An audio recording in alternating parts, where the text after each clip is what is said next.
Next question. I purchased a customwebs.com domain based on your suggestion last week. Thank you. Does a custom domain like this carry the same DA and ranking power as a subdomain on the root site? That's a good question, Michael. Technically, no. If you were to look at the actual domain with like Majestic or Ahrefs or whatever, you're going to see that the metrics are not the same. However, I still seem, the metrics may not be the same, but I've been able to rank custom domains with Google sites that were mapped to Google sites as if they were still Google sites, right? As if they were still on the Google domain, because technically they're still hosted on the Google domain, right? You just are mapping your own custom domain to it. So although the metrics don't show the metrics that the Google domain would have, I still get the same ranking power as you put it here. I still see the same end result, which is to rank the site. So, and as Marco and we have really started to preach, guys, the metrics aren't everything anymore. It's more about relevancy. You know, and so personally, I don't really care what the metrics say as long as I can get the end result, which is to get it to rank.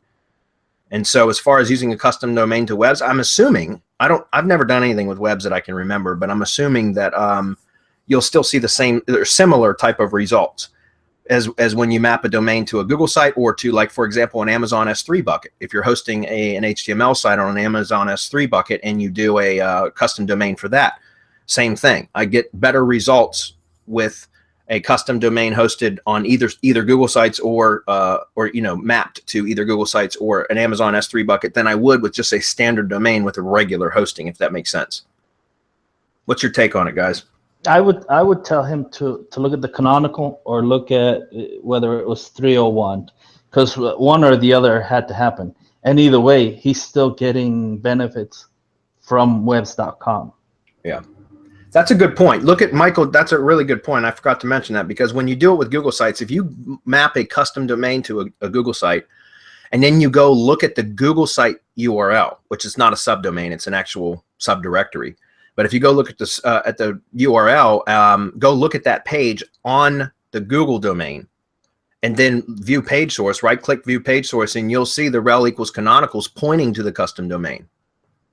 So what I'm saying is, and like Marco just mentioned, is you're actually pushing the relevancy over to, you're telling Google, or you know, you're telling them, hey, all the credit goes over to this domain over here. So you should still get the same results, even if the metrics don't pass.